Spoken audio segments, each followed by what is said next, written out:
Next we'll see some Western Maryland scenes and see how they came into the Chessie fold. Passenger service was never a big operation on the Western Maryland. The railway was better known as a coal hauling road and a road that helped link important general freight traffic from Chicago east to Baltimore, Maryland with other partners.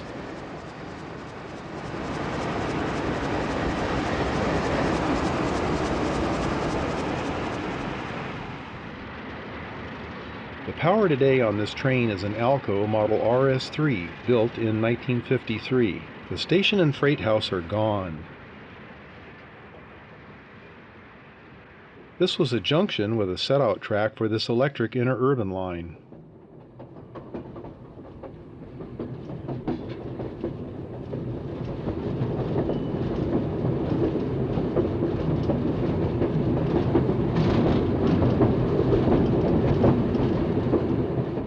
The Potomac Edison was an electric interurban that ran from Hagerstown to Frederick, with a line here to Thurmont, where connections were made with the Western Maryland.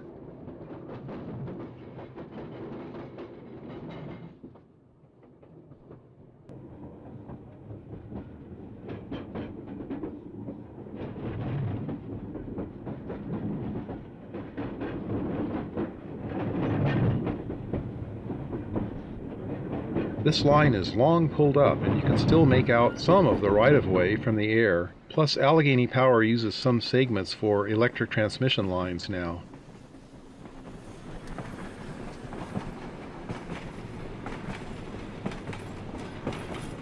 Despite being a coal hauling road, the Western Maryland dieselized early and retired their coal-burning steam engines sooner than many other coal hauling roads. This map shows the principal lines of the Western Maryland Railway. They had a reputation for running fast freight trains with other roads. The link from Chicago was with the speedy Nickel Plate Road and the Pittsburgh and West Virginia on the Western Maryland's western flank at Connellsville. The Reading Line linked their eastern flank to Philadelphia and New York City. Between these roads they had a fast freight service that was competitive with larger roads that could run trains end to end.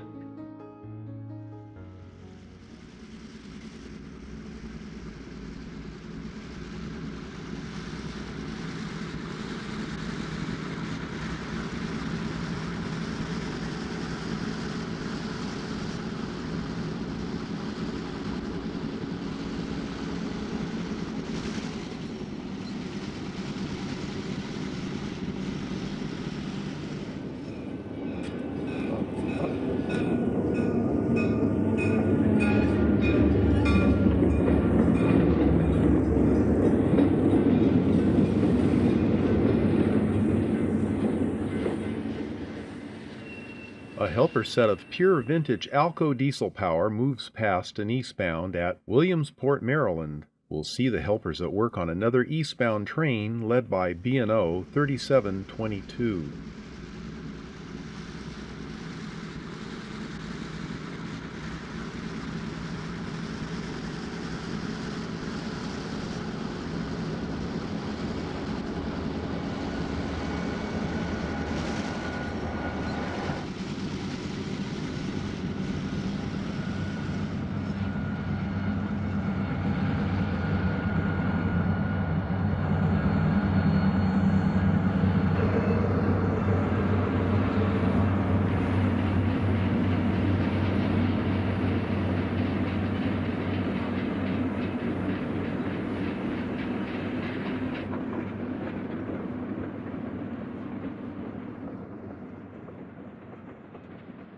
The B&O had a line parallel to the Western Maryland between Cherry Run and Connellsville. The B&O kept its line and tore out the Western Maryland track. Now it's just a rail trail along the north bank of the Potomac River. Other trackage was nibbled away over the years. As the crow flies, this train came off the B&O main line about 10 miles west of here at Cherry Run by crossing the Potomac River to head east, now on Western Maryland tracks. The Western Maryland had long been owned through stock ownership by the B&O. Although the B&O was a non-voting stock owner to avoid problems with the ICC.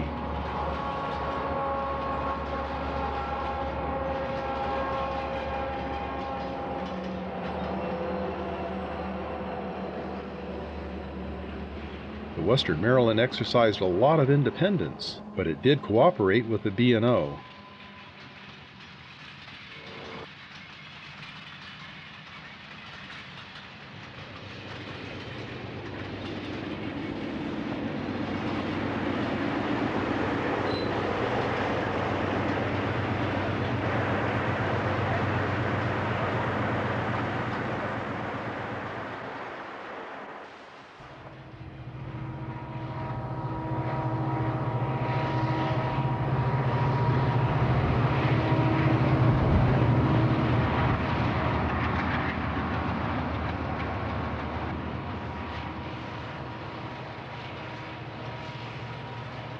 That non-voting problem for the B&O ended shortly after 1966 and the ICC reforms that happened after the B&O-C&O merger of 1962.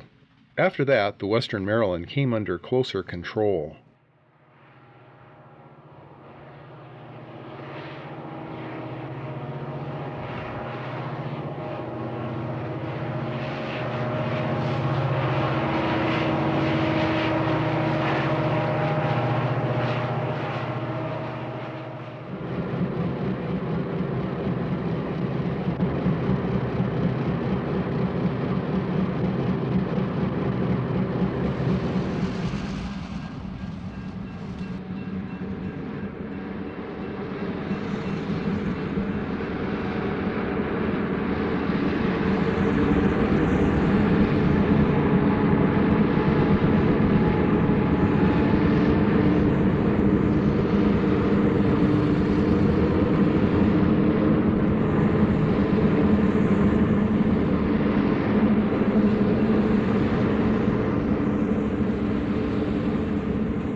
The last gasp of local Western Maryland control seemed to be the purchase of newer diesels with their red, white, and black circus colors.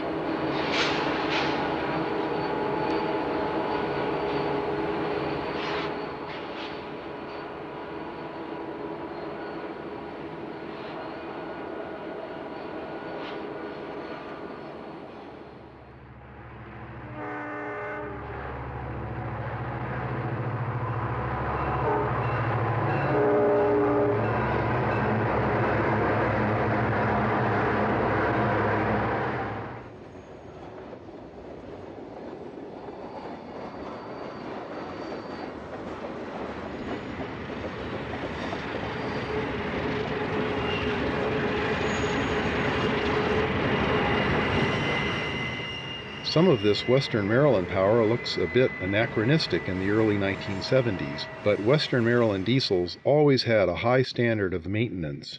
They extracted a long service life out of their equipment with good equipment availability, and that was rare back in those days.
wasn't long before the Western Maryland diesels were to be found all over the emerging Chessie System.